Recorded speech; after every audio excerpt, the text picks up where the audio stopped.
Thank you, thank you, thank you, thank you, thank you, thank you. Thank you for the invitation to be here, and it's been a phenomenal couple days already. I hate to spoil it, but somebody has to be the last speaker today, and it's me. Before I start, I do want to say I'm delighted to be back in Wales, back in the sense that I was here 45 years ago, and I can honestly say that I don't think I met any of you back then, and I can honestly say that I don't think any of you are my children. So I think we're able to start with a very clean slate here. All bets are off, and we can become friends all over again 45 years later. I think we're supposed to talk or tell our story, but I thought I would just tell a story, and some of it's mine, and most of it, it turns out, belongs to everybody who's already spoken, and we're all on the same wavelength. I'm going to just talk about a story that happens once upon a time in the not too distant future. There will be a global detective named Dewey Lecturino, and Dewey is a product of an Italian father and a Welsh mother. I think there's a joke in there somewhere, but you'll have to supply it yourself. And Dewey has just been handed the most difficult case of his life. He's been asked to discover, how do you make change? That's the mystery that he's been hired to crack. This is the case of making change. That's what we in the detective profession call a MacGuffin or a red herring. It's not that kind of change that we're talking about. We're going to turn the question around, turn the case around. And the question is, first, before we get to making change, how do you survive when everything around you is changing? And Dewey went for his first clue to Tanzania and encountered the Hadza tribe. And it was just a clue about people who survive when everything else is changing. In the midst of global change, this is a tribe that has been living for 70,000 years within a stone's throw of the Olduvai Gorge. They are a tribe of hunter-gatherers. The men go out every day with poisoned arrows to kill meat. The women get up every morning with their digging sticks to dig up tubers for food in case the men don't return with any large animals. In this case, this young man has just figured out that inside this tree, this was a knot, and he knocked on it. It was hollow. There was a guinea fowl, or a family of guinea fowls. He clocked the top of the tree knot off with his axe and scooped out the guinea birds, and he's taking them home under his belt to share with the tribe. Now, how has the Hadza survived for 70,000 years as a tribe of hunter-gatherers? Well, the answer is that Charles Darwin was right. They live a very closely attuned life to nature. They have an egalitarian society. If you were to meet that gentleman and you were to say, you're a great hunter, here's a knife, and he already has a knife, he'd give it to somebody in the tribe who doesn't have a knife. It's total gender equality among the Hadza. They only eat what they kill or what they dig up. And they are completely symbiotic with nature. So one of the things that the men do is they've mastered the art of whistling. We did a little whistling yesterday. They've mastered the art of whistling so they can imitate the honeybird. And they'll whistle the honeybird's song, and then the honeybird will whistle back and lead the Hadza tribesmen to a tree in which there's a large cache of honey. And the men will scoop out these huge amounts of honey, the larvae, the whole deal, the bees, they get stung. They'll eat the honey, and they spit out the wax, and the honeybird lives on the wax. So there's this perfect relationship between the Hadza getting the honey and the honeybirds getting the wax, and they live in this kind of symbiotic Darwinian way so that they're actually able to prove that in a profound way, they are the survival of the fittest. This is another MacGuffin, not that kind of fittest. But this is what Charles Darwin said. He wasn't talking about the strongest, the toughest, the people with the the most muscles or the greatest power. It was the species that is most adaptable to change.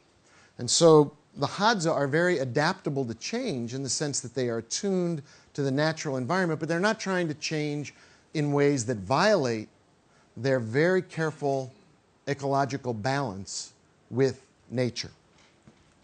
Now, let's go back to our original question. How do you make change? Well, our first clue about making change comes from a book by Karl Polanyi, published in 1944. He was an Austrian economic historian, and he wrote a book called The Great Transformation. And we've been talking all day about the Industrial Revolution and what the Industrial Revolution meant and how we're, in many respects, the children of the Industrial Revolution. The Great Transformation that he was talking about, no, not that kind of a great transformation. He was talking about what happened when the economy changed, when land and the environment went from being land and the environment and became property and was given an economic value. And when people went from being human beings to labor and people were given an economic value. And as a consequence of this great transformation, Polanyi says, we went to the point where instead of having economics serving society, we ended up with a huge flip. And society was put in the service of economics. And that's the great transformation that didn't exist before the Industrial Revolution, but which we all take for granted today as more or less the way things are. It's the way we keep score as a society. It's the way we track value. Polanyi says that the great lie in the Great Transformation was that the market would be self-correcting. And in fact, that never works. The market is incapable of being self-correcting. In fact, it requires social intervention to rectify the extremes of the market once society is put in the service of economics. Now, I think there's a larger thing that's happened in America, in my country, and that's the Great Transformation has been trumped by the Great Disconnect. The Great Disconnect is about 60 years old. In the 1950s, Peter Drucker and other business thinkers and leaders wrote about the purpose of a company.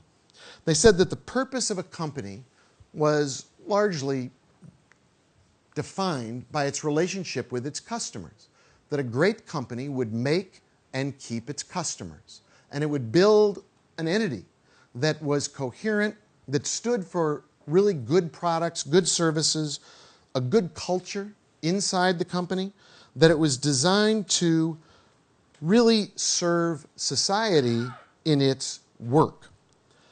The great disconnect is that today, if you look at what the United States has exported, the definition, the default setting of the purpose of a company is shareholder value creation. If you punch an MBA and say, what's the purpose of a company?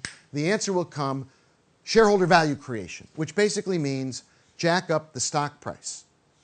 And today, executives are compensated increasingly by how well they increase shareholder value, which means their pay package is linked directly to whatever they can do to the stock market value of the company, not to any other indicators. That's how you end up with things like Enron being Fortune magazine's most admired company 4 years in a row, shortly before it went bankrupt for illegal and illicit practices. But their shareholder value creation for 4 years was phenomenal. It just crashed when the illegality that led to the great shareholder value creation was uncovered. The other part, or another part of the great disconnect, and you can almost imagine American capitalism as a giant backbone, a spinal column, where the elements have gradually become disaggregated in a way that leaves it completely incoherent and unconnected where there used to be close ties. is in the purpose of Wall Street. Now, the original purpose of Wall Street was to provide capital so companies could form and grow. Today, Goldman Sachs and the other companies on Wall Street make very little money doing real capital formation. They make money on money. That's their new model. And so we've disconnected what companies originally were for. We've disconnected what Wall Street was originally for. We've disconnected what leaders of companies were originally compensated for doing. And as a consequence, we've ended up with this great disconnect that distorts even further what Polanyi talked about as the great transformation. The outcome of this is something we heard about the first night in the comic dialogue, and that or monologue, and that is the growing economic equality that we're seeing all around the world. Now, Global Detective goes to China, asks the Chinese, what's the biggest problem in China? And the answer is the growing gap between the rich and the poor. In New Zealand, the answer is the growing gap between the rich and the poor. In the UK, the answer is the growing gap between the rich and the poor. We have a fundamental problem. You can look it up on the web if you Google the concept of the Gini index. The Gini index is the gap between the rich and the poor. The higher your number, the worse it is. The United States today has a Gini index of about 45. Russia, just for comparison's sake, has a Gini index, and we criticize Russia in America for the ridiculous concentration of wealth in the hands of the oligarchs. The United States Gini number, according to the CIA, is 45. Russia is 43. So according to the CIA, the United States has a more unequal society than Russia. Denmark, Germany are around 29 in that area. Now, if you want to read a terrific book on this, so you maybe already have, it's called The Spirit Level by Kate Pickett and Richard Wilkinson, and they correlate across the board growing social unrest with growing economic inequality. And it absolutely stands to reason that as societies become more and more unequal, you have a greater degree of fraying of the social fabric. It's one of the reasons why the United States has the highest prison population of any country in the world, because the easiest way to get rid of people who are a problem is to put them in jail. But the other factors in just calibrating the extent to which the United States is an unequal society goes something like this. The top 1% of all Americans own 35% of all the wealth. The richest 11,000 Americans have more income than the bottom 25 million Americans combined. There are 14 million Americans today who are jobless, and there are more Americans living in poverty today than roughly any time since they started calculating this number. In 2009, the number was 43.6 million Americans living in poverty, 1 in 7, and it's only gotten worse. Now, I think that is a fundamental problem. The question is, can you change it the way we used to?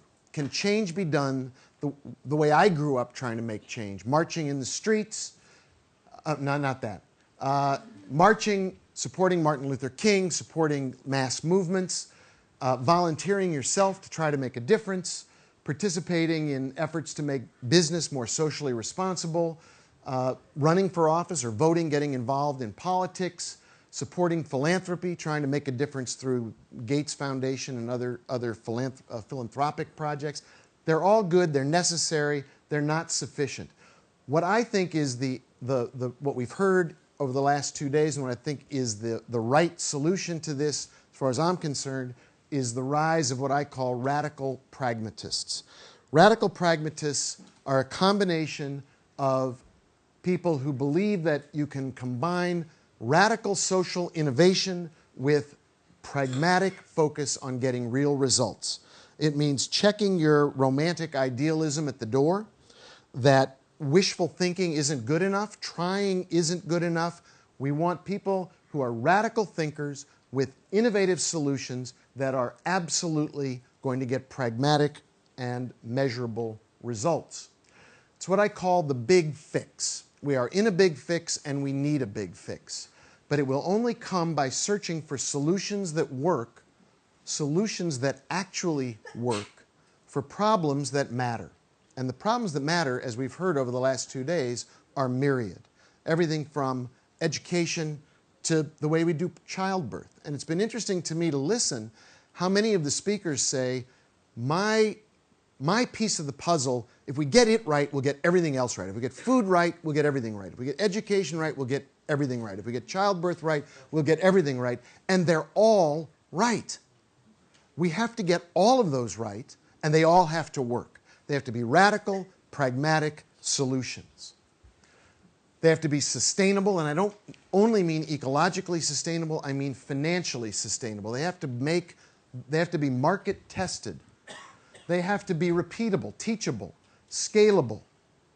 They have to be profoundly results-oriented. We have to be pragmatic radicals.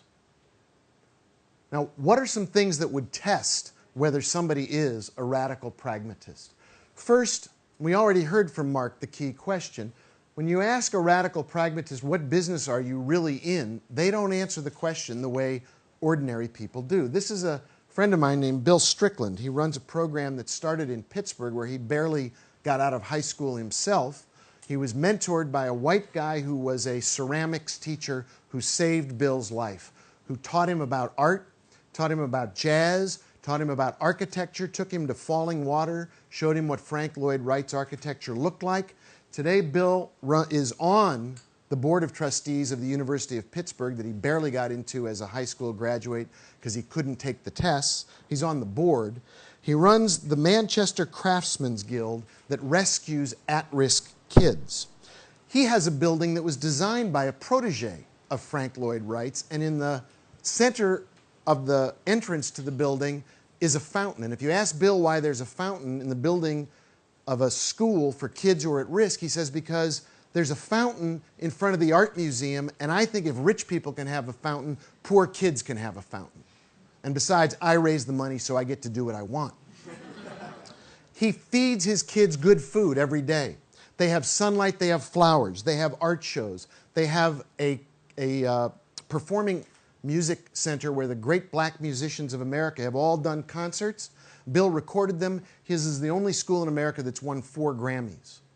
And the money goes back into financing the school. But the key is 85% of his kids go to college. And if you ask Bill, what business are you really in? He doesn't say education. He says, I'm in the hope business. Second question for a radical pragmatist. Can you capture the world's imagination? It's a question Tom Peters asked years ago. Steve Jobs has done it over and over again. Harry Potter has done it. Muhammad Yunus has done it with his work. Kiva.org, scores of organizations have figured out how to capture the world's imagination. And what you do when you capture the world's imagination is what we've been all doing here. You tell a story that connects with people. You give them a narrative that makes sense, and you dazzle them with the possibility of what you're holding out. And when you do that, you mobilize people to join you in your effort. Third question, have you raised the cost of the status quo? I wrote a book a few years ago called Rules of Thumb, 52 Truths for Winning at Business Without Losing Yourself. It has one math formula in it, in the entire book. The math formula is change happens when the cost of the status quo is greater than the risk of change. Now, all of us in this room are innovators, and we love the part where it's the risk of change. We're willing to take the risk of change. Most of the world loves the status quo. If there's a group of 100 of us here who are all in favor of change, there's a meeting somewhere else with 10,000 people who are all in favor of the status quo. So our job is not only to be in love with the risk of change, but to find ways to raise the cost of the status quo. Now, a friend of mine in New York, Roseanne Haggerty, did this with the homeless. She pointed out that if you take a homeless man and you put him in a hospital bed for a night, it costs $1,185 for one night. If you put him in a psychiatric bed, it costs $467 for that one night. If you put him in the city jail for one night, it costs $164. And at the end of it, you still have a homeless man. Roseanne took a crack hotel in the middle of Times Square, turned it into housing for homeless people, got them off the street, cost her $36 a night to provide real housing for homeless people, 2/3 of whom are veterans who served in the U.S. military and are entitled to get a check, but they don't have an address. Now they have an address in the hotel. They can get their check. They can get medical care. They can begin to get their lives back. But she did it by pointing out how high the cost of the status quo was relative to the risk of change. Question number 4. Are you thinking big by starting small? We've heard already several examples of what I call petri dish-sized innovation.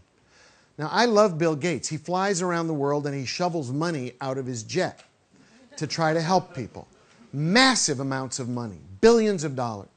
But what I really love are radical pragmatists who start at the ground level, who start at their one restaurant and then test that one restaurant, their one farm, test that one farm, their one experiment in education or in microfinance. Test it. If it's good, grow it, build it, replicate it. If it's not good, try something else. But the petri dish-sized experiment means we all have permission to try something at the scale at which we live, not at the global scale at which it's almost impossible to imagine having an impact. The 5th question is, what's your definition of victory? In the first issue of Fast Company magazine, we published an article called Business as War, written by a friend of mine in the consulting business, who is a great fan of military strategy and military history. And in this article, he pointed out that in the war in Vietnam, the United States won every battle and lost the war. And the reason that we lost the war was that we hadn't asked the last question first. The last question is, what's your definition of victory? If you start out as a radical pragmatist trying to do social innovation and you don't have a definition of victory, how do you know whether or not you've won? How do you know how many resources to commit, how far to go before you test whether or not you're succeeding? So you have to ask the last question first. You have to figure out what your definition of victory is, achieve it, and then move on to your next project. This is Dewey Lecturino's last question, and that is, how will this mystery turn out?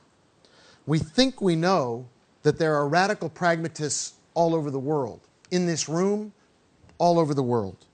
We think there's a movement starting to grow of radical pragmatists who see the world similarly, who diagnose the ills of the world similarly, who understand that money for money's sake is a fool's game. What we need is to highlight the connections among the radical pragmatists all over the world. We need to begin to build this alternative economic and social network of possibilities at the scale of petri dishes, and then link them together.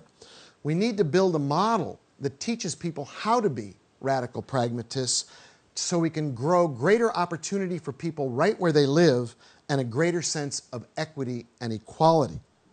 The big do is connect the dots, connect the radical pragmatists of the world so that we learn from each other, we scale what we know, we teach others how to do it. The little do for you perhaps is decide if you are a radical pragmatist. If you are, take that test, raise your game.